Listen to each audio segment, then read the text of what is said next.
This man is now imprisoned in a foreign country, having been surrendered to a foreign court by his own government. Ibig sabihin, si President Duterte ay nabigyan na ng Panginoon ng bonus. Almost 10 years. He is now 82 years old. Siyempre, pinagpapasalamat natin yan. And yet,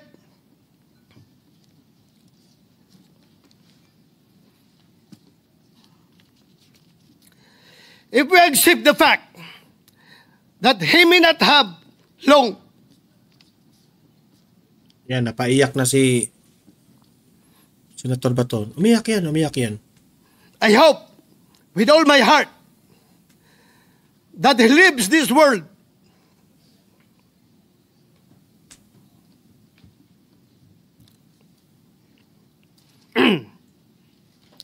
not in the presence of officials who visit him on the pretext of a pseudo welfare check, but instead in the company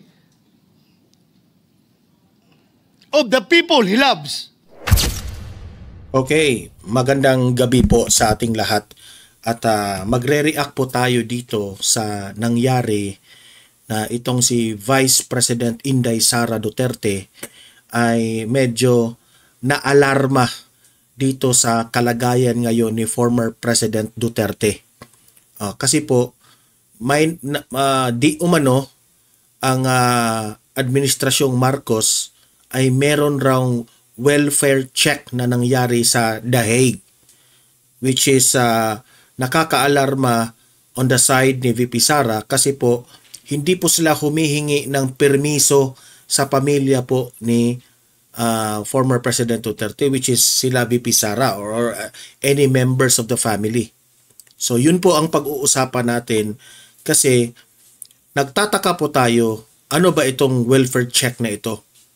Baka nga, di ba, may nabanggit pa si VP Sara na in-interview raw si Tatay Digong. Ano ba ang bakit pinayagan ng ICC na makapasok ito? 'Di ba? Nagre-react rin ako bakit si Bongbong Marcos itong administrasyon mo, ikaw mismo the president, bakit anong na kay former President Duterte na galit ka sa kanya? 'Di ba? Wala ka ng respeto sa pamilya. Wala ka nang respeto na hinayaan mo na ihulihin si Tatay Digong at dalhin doon sa The Hague, no? And marami kang nilabag doon. Isang Pilipino, hinayaan mong kontrolin ng mga dayuhan na may kustudiya sa kanila.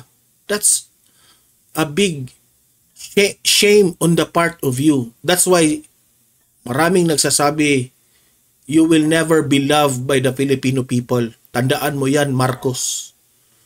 Basahin natin ang official statement na inilabas ngayon ni Vice President Inday Sara Duterte. Okay, mamaya babasahin ko yan.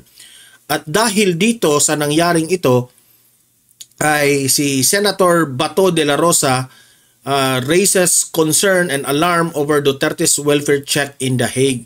Kaya tinake advantage na ni Senator Bato itong privilege speech. Okay? Pakinggan rin natin. Patungkol rin ito kay Tatay Digong. Okay?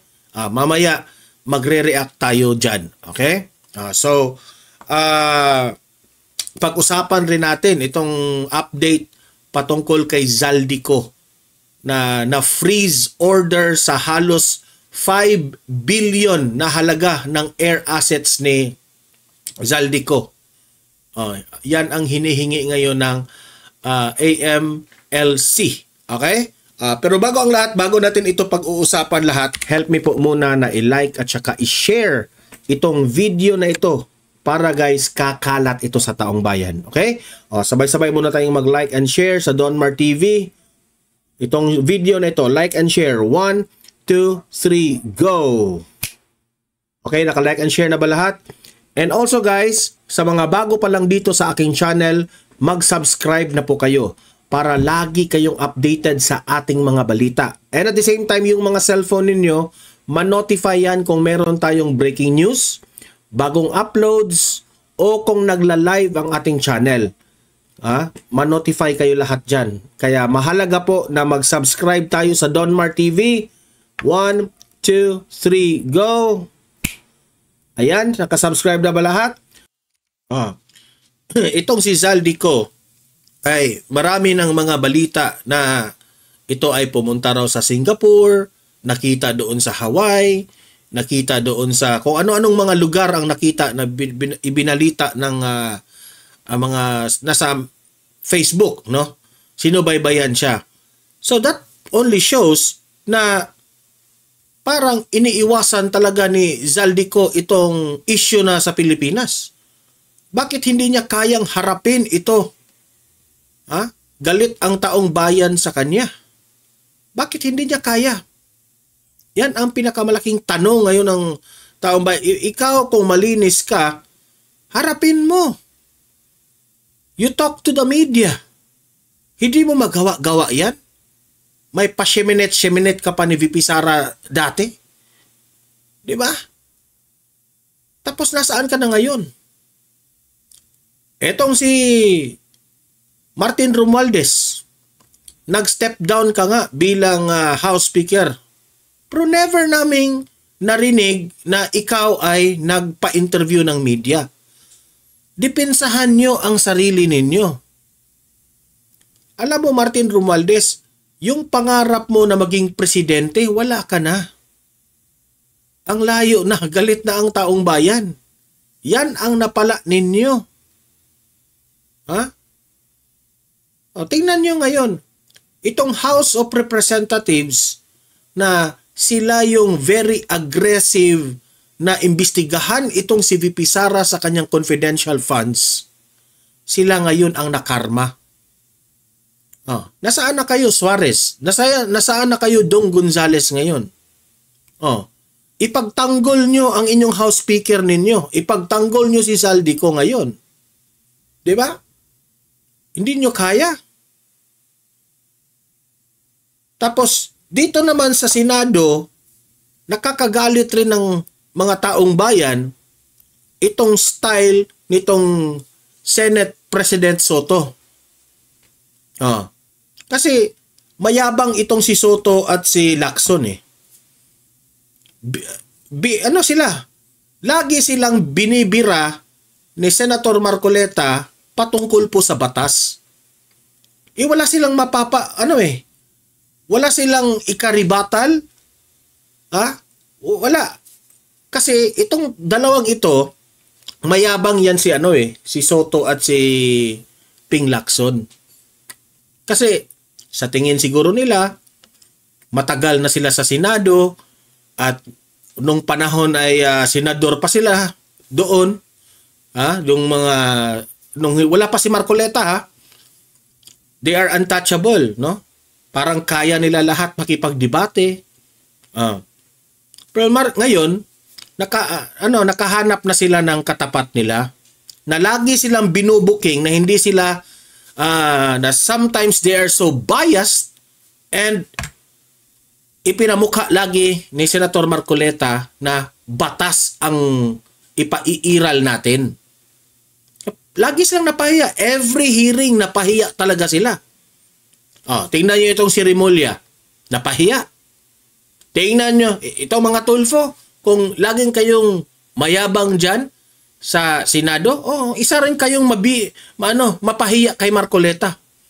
Why? Kasi kitang-kita talaga ang bias nito ni Ping Lacson at ni Senator Soto.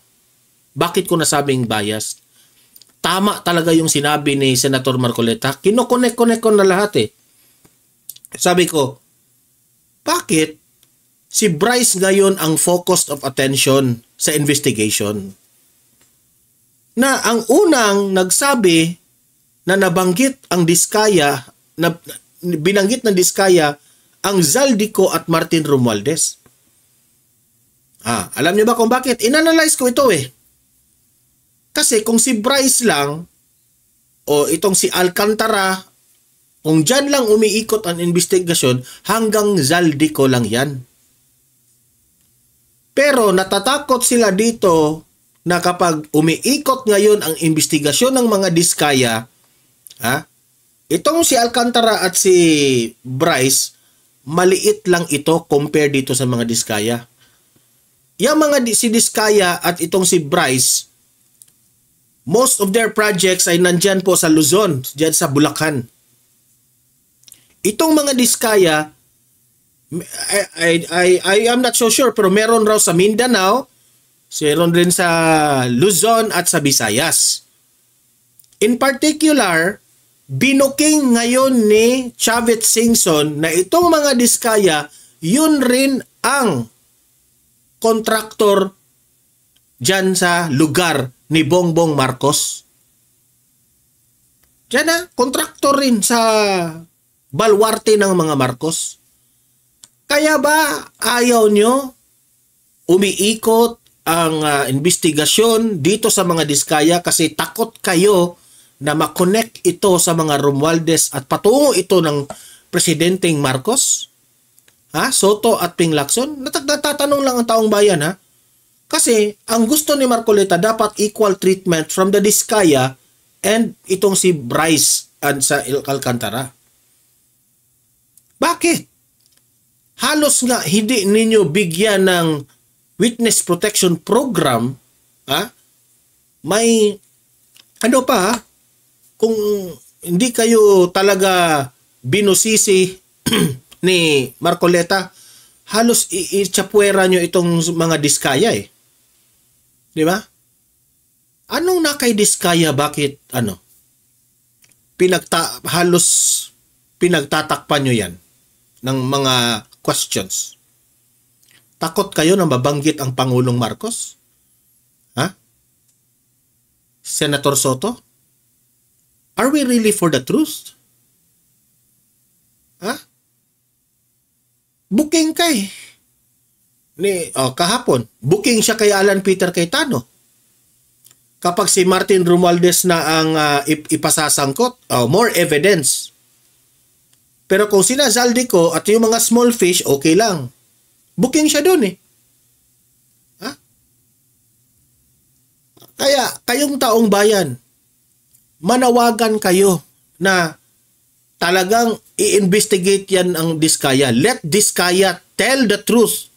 Kasi sa pagka-analisa ko, marami pang dapat i-reveal ang mga Diskaya pero hindi talaga nila tinatanong.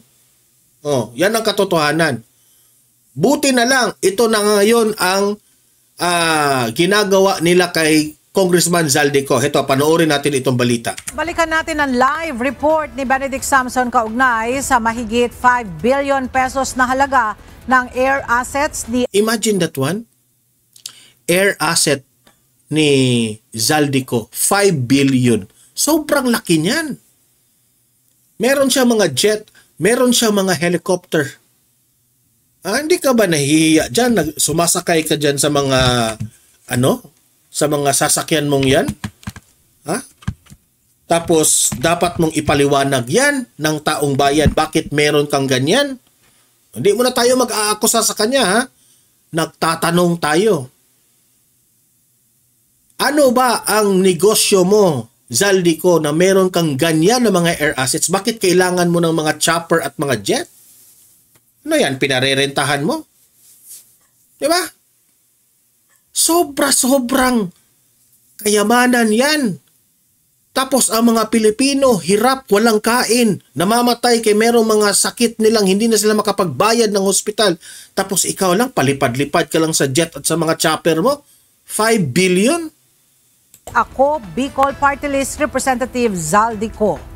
Benedict, ano yung detalye nitong nadiskubreng air assets ni Congressman Zaldico?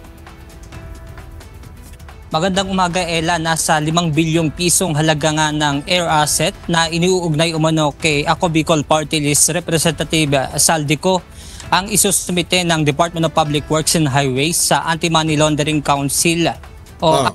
Ito nangangailangan pa sila ni Vince Dizon at itong ICI para ma-inspeksyon itong si Zaldico. Ever since ikaw, Bongbong Marcos, never kang nag-mention sa pangalang Zaldico at yung pinsan mong Martin Romualdez. Ganyan ka kabayas. Pero Duterte, yan yung anti-Claire mo. 51 billion kay Kong Paulo. Ganyan nyo kayo kabayas. Di ba? AMLAC ngayong araw upang hilingin ang pag-praise sa mga ito.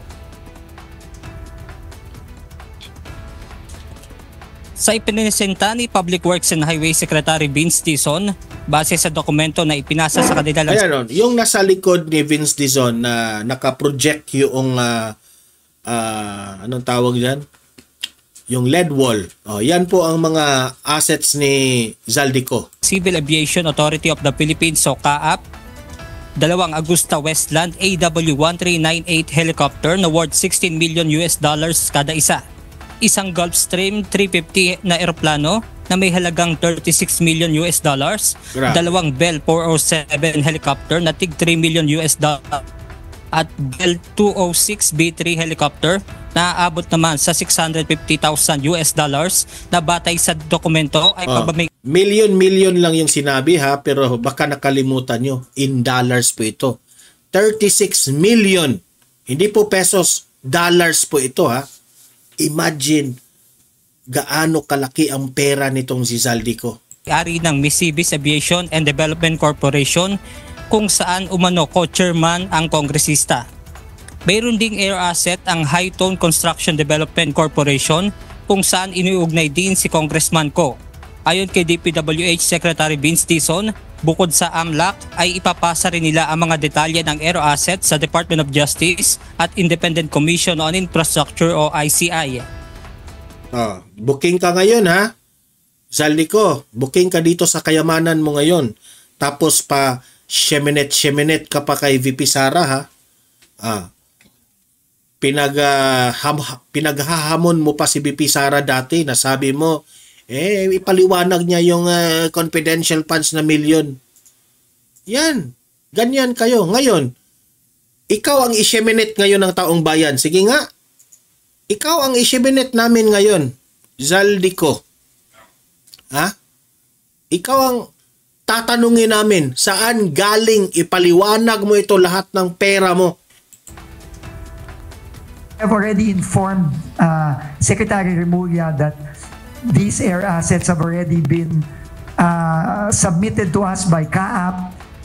Siguraduhin nyo lang na yung mga air assets na yan, hindi lang yan kasi basta involved itong si Remulla, and alam naman natin itong si Remulla ay sobrang pinagkakatiwalaan ito ni Bongbong Marcos, di ba? Bongbong Marcos and Remulla, kayong dalawa, siguraduhin nyo naman na hindi lang ito grandstanding itong ginagawa ninyo na kuno ay kino-confiscate nyo itong mga air assets na ito. Siguraduhin nyo talaga, ipakita nyo sa taong bayan, as much as possible, durugin nyo in front of the Filipino people, sirain nyo itong mga jets at mga air assets parang wala nang masabi. Walang makinabang yan.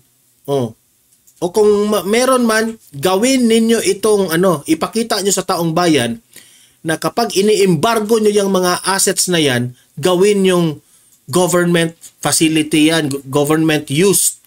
Okay? Ipakita nyo sa taong bayan. Hindi kay basta ibalita lang na kinonfiscate. Yun pala, baka one of these days malaman lang namin na baka hindi namin alam na sikreto ninyong ibabalik lang ito kay Zaldico. Yan naman ang hindi namin kami nag-aakusa, baka ganyan po ang mangyari. So siguraduhin natin na kapag kino-confiscate yan, hindi yan masauli kay Zaldico. And we are forwarding this to DOJ, ICI, and AMLC today. So yun lang po. Again, uulitin ko, sabi po ng Pangulo, bawiin lahat ng pera ng ating mga kababayan. At kasama na po ito doon. Bukod dito, inilabas din ng kalihim ang pangalan ng 10 DPWH Regional Directors at District Engineer dahil naman sa umunoy lavish lifestyle o maluhong pamumuhay at pagkakasangkot sa substandard na proyekto. Ayon kay Secretary Dizon, pinadalhan na nila ng show cause order ang mga ito upang pagpaliwanagin. Bakit ang mga DDS ang panawagan ay BBM resign? Ito po yung dahilan. Itong si Zaldico po, kaalyado po ito ni Bongbong Marcos. Kaalyado po ito ni Martin Romualdez na pinsan ng Pangulong Marcos. Kaya yang panawagan ni Vice Ganda na ikulong. Nananawagan kami kay Bongbong Marcos na ikulong yan. Mga nangurakot sa gobyerno, hindi yan uubra. The solution is BBM resign para mawala lahat ng korupsyon. Later on, magagabas kami ng mga Facebook posts nitong dalawang taong to, si R.D. Villa at si Atty. Raya, na maluluhong mga pamumuhay. No? Meron pa kami nakita dito na gumagamit pa ng mga chartered airplane, no, para bumiyahe. No? So, kasama yan, no? We are giving them 5 days to submit their written explanations of the reports that we have received against them, and later on, depending on the results of the investigation, appropriate administrative charges will be filed against them. And ito yung proseso kasing nakasaad sa civil service law natin, so kailangan tayong sumunod dyan. Samantala, inanunso rin ni Secretary Dizon ang kahilingan na pag-freeze sa nasa 500 milyong pisong halaga naman ng mga sasakyan ng ilang opisyal at kawani ng DPWH at private contractor. Kabilang sa mga ito sina dating DPWH Bulacan 1st District Engineer Henry Alcantara, Assistant District Engineer Bryce Erickson Hernandez at Engineer JP Mendoza. Sa mga kontraktor naman ay ang mag-asawang Pacifico at Cesara Discaya na may-ari ng St. Timothy Construction at Mark Arevalo na may-ari naman ng Wawaw Builders.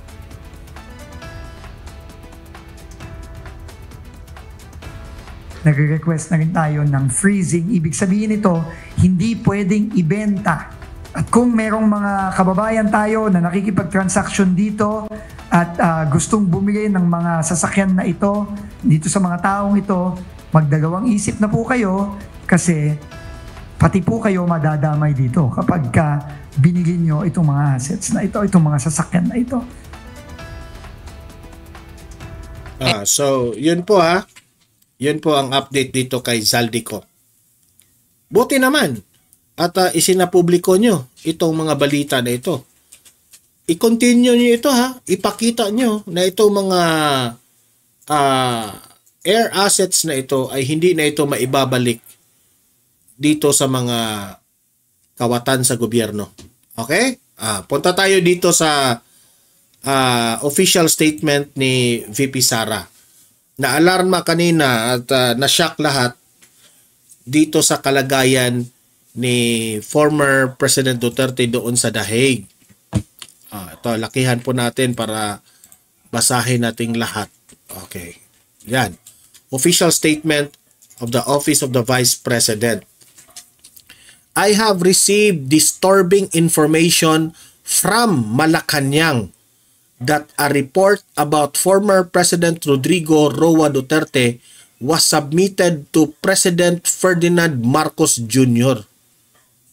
Tingnan niyo si Marcos Jr., hindi pa siya nakontento dito by the Philippines Embassy in The Hague.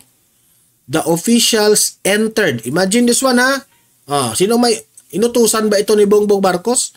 The officials entered the detention unit under the false pretense of conducting a welfare check and interviewed FPRRD. The said officials clearly abused the rule of detention unit concerning consular visits. Di ko rin maintindihan ng ICC bakit pinayagan nyo ito. So meaning to say, dahil pinayagan nyo na makapasok ito, this means to say kasabwat kayo Oh, may nakita pa nga. May pa-meeting-meeting pa itong ICC na nandoon si Trillanes. Kitang-kita yung picture. Kaya sabi ko, wala na talaga tayong pag-asa dito sa ICC. Oh. Kasi po, biased sila. Tama ngayong sinabi ng mga taga-Amerika na itong mga taga-ICC, pinupolitika na rin. Ginamit na rin as political weapon itong ICC. Sabi pa dito, since the month of March, there has always been at least a family member or two that visit former President Duterte almost every day precisely to guarantee his well-being and humane treatment. The permission given by the ICC in allowing the agents of the very government that abducted FPRRD to intrude upon him without seeking permission from the family members who are in The Hague places his life and safety in imminent danger. Tingnan nyo, kung si Bongbong Marcos man ang may utos nito, wala kang respeto sa pamilya ni Duterte. Ay, sa bagay, noon pa, wala man talaga kang respeto. Diba? Ganyan siya. Ganyan niya kinokontrol ang mga kalaban niya sa politika. Takot ka? Baka takot kang makalabas si Tatay Digong? Matanda na yung tao. O, mamaya, may hinanaing pong ipapalabas itong si Senator Bato. If such sham welfare checks are allowed to continue, then the ICC and the Philippine government must be prepared to answer. Sa ginagawa niyong ito,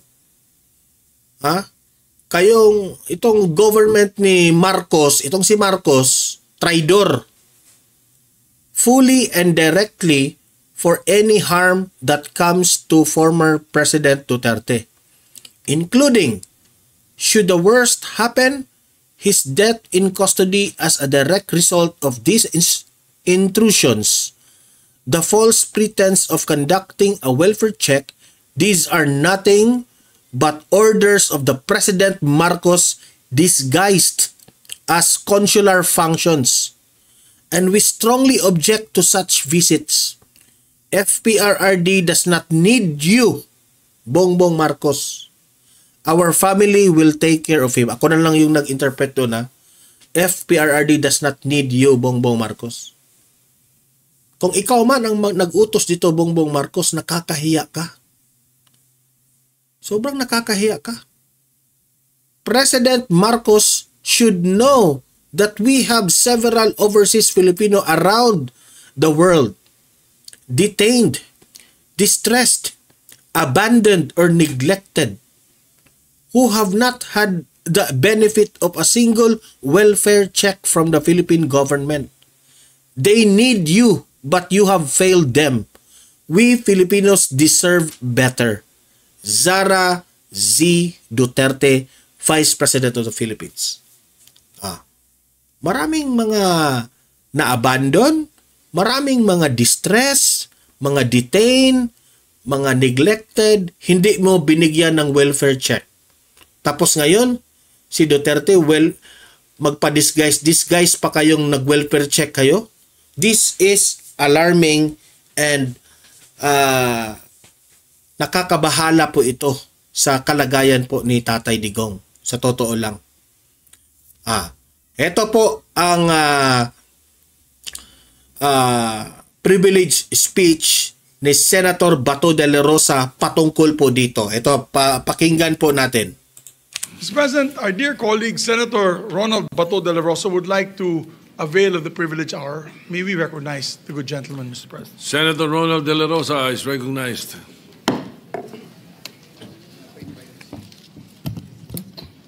Thank you, Mr. President. Mr. President, today I rise on a matter of personal and collective privilege.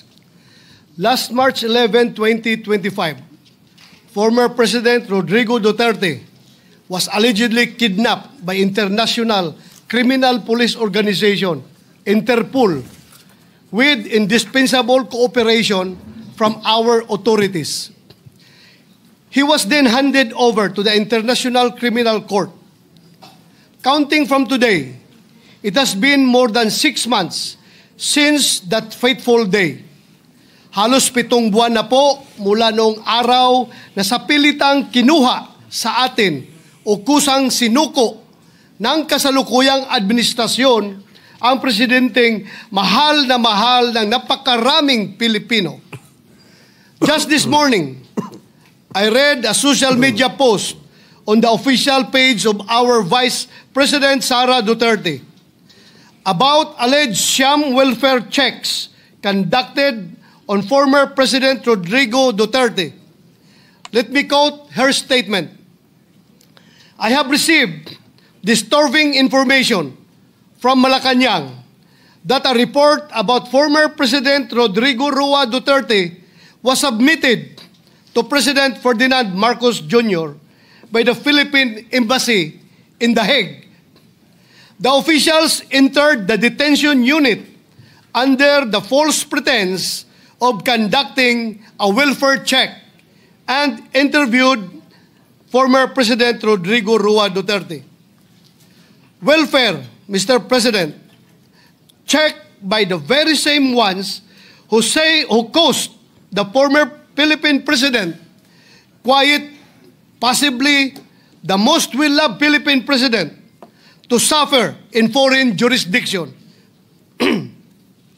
Anong klaseng welfare kaya ang kanilang sinisiguro? At kaninong welfare? Bold of them to assume that they are in any position to look into his well-being, when in the very first place, securing his well-being should have meant utmost respect for his person, as well as refusal to surrender him to a foreign court. Not because he was the 16th President of the Republic, but perhaps more importantly, because he is a Filipino. How could those who, months ago, could hardly follow proper legal procedure be now expected to conduct a lawful welfare check? At sa tingin niyo ba, Mr. President, komportable si former President Duterte na kasama ang mga opisyal na ito? Sila na bahagi ng administrasyon na dumakip sa kanya. Hindi ba in layman's terms, kung na-high blood ka sa isang tao, mas gusto mo na lang siyang iwasan? At kung makita mo siyang muli at magtatanong pa siya sa iyo ng kung ano-ano mga tanong tungkol sa iyong welfare, ay tiyak na maha-high blood ka lang ulit. Isn't it safe to assume that their presence merely reminded President Duterte of the grievous injustice he was made to face on that fateful day in March this year? Gugustuhin ba ng isang tao na tumanggap ng dalaw mula sa mga nilalang na maaaring maging sanhi ng pagkulo ng kanyang dugo? Welfare check ba ito o operasyon para mapaikli ang buhay ng dating Pangulo? Kaninong welfare ba ang gusto nila niyong mapabuti? Baka ang mainam ay bulahin niyo na lang ang inyong mga sarili. Huwag niyo nang sayangin ang buwis ng taong bayan sa inyong kasinungalingan. Huwag niyo nang idamay ang dating Pangulo sa pagpapalapad niyo ng papel. Sabi nga ng mga inspirational post sa social media, you cannot heal the same environment that hurt you. You cannot heal the company of those who merely stood and watched while you were harmed. Ang tingin ba ng administrasyon na ito ay hindi kayang alagaan ng kanyang pamilya si former President Duterte? More to the point, what was the interview for? Correct. Paano kaya nila pakikinabangan at gagamitin ang findings nila tungkol sa welfare niya. Para saan? Sa pilitan nyo na ngang ipinadampot sa mga dayuhan, pupuntahan nyo pa sa kulungan nang wala man lang abiso sa pamilya. Isn't that adding insult to injury? Can't you, just for a while, cut the old man some slack? Mamahinga naman kayo mula sa pagdaragdag ng sama ng loob kay Tatay Digong. With all due respect to our Philippine Embassy in The Hague, I, along with so many of our fellow Filipinos, ask for answers. Mr. President, ever since this year began, I can no longer count the number of issues that have plagued our country and demanded always our utmost attention. Often our deepest outrage, I believe I need not enumerate them anymore.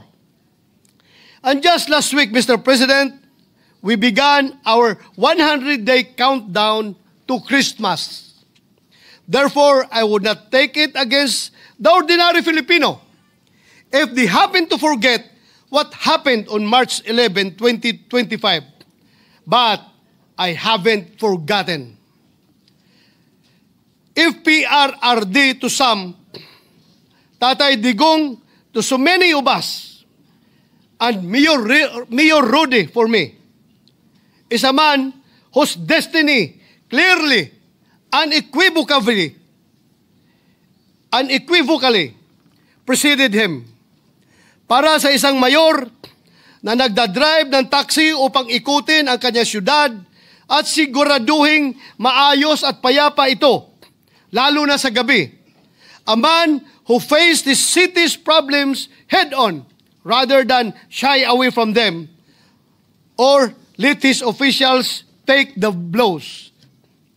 With a man like that, the presidency was therefore practically a done deal. No one else, I repeat, no one else in our lifetime had or will ever have the presidency cut out for him. None except Rodrigo Duterte. Dapat lang talaga na naging presidente siya.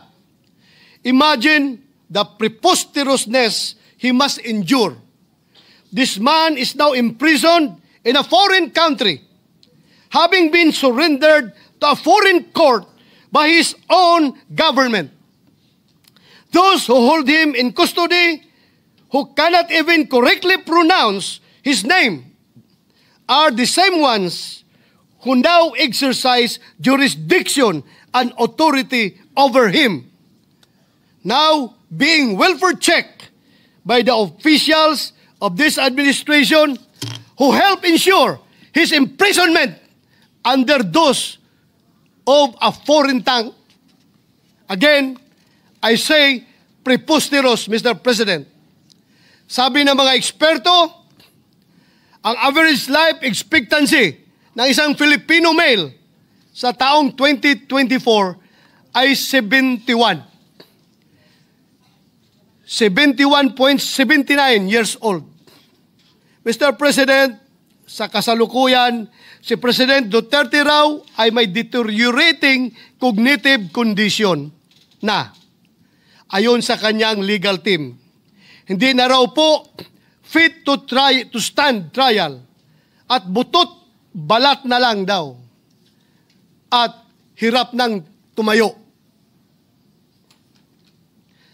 Kung pagkaiisipin, kung nasa 72 years old ang life expectancy ng isang lalaki dito sa atin, ibig sabihin, si President Duterte ay nabigyan na ng Panginoon ng bonus.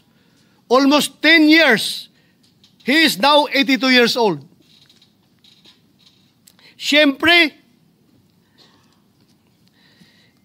pinagpapasalamat natin yan. And yet,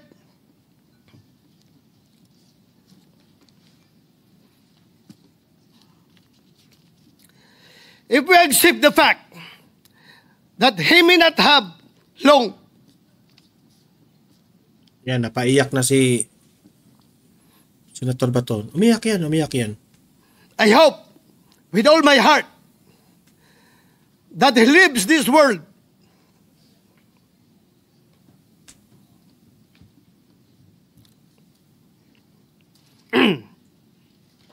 not in the presence of officials who visit him on the pretext of a pseudo welfare check, but instead in the company of the people he loves.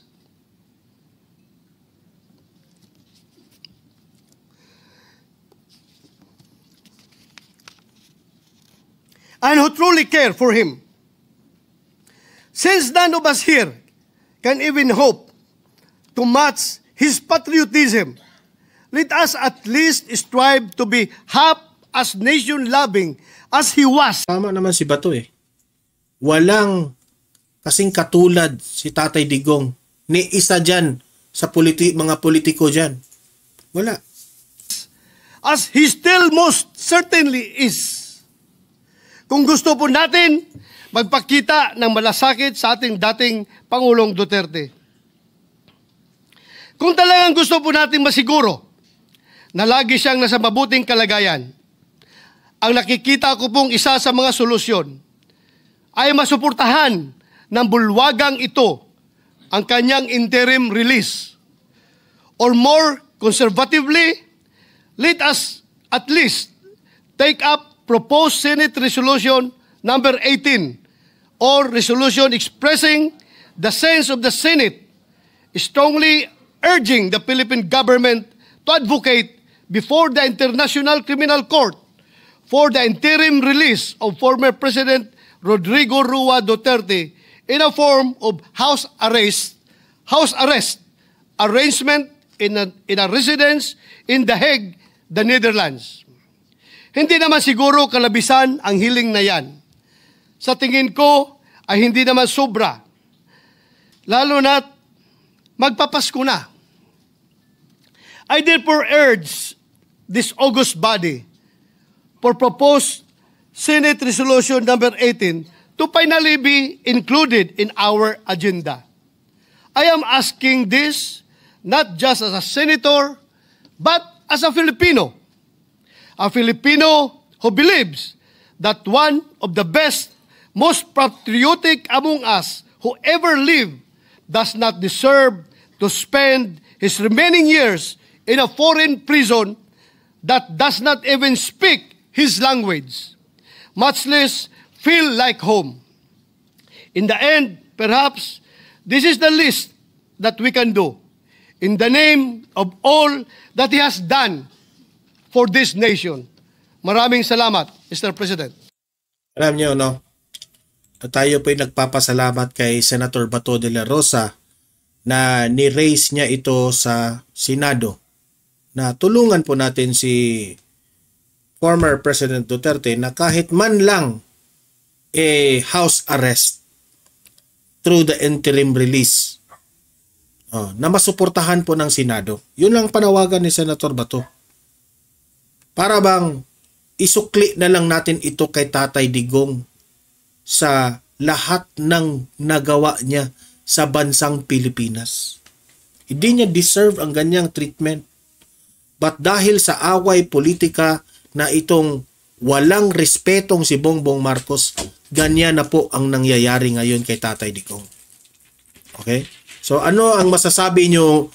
Anong masasabi nyo ngayon dito sa kaganapang ito sa nangyari ngayon kay Tatay Digong?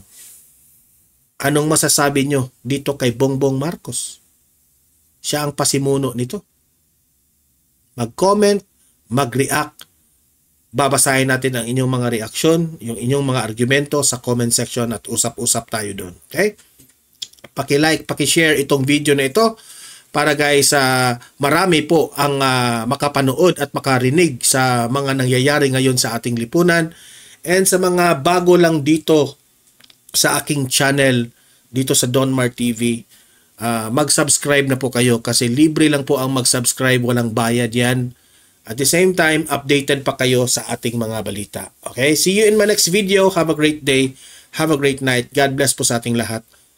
Mabuhay ang Pilipinas and God save the Philippines.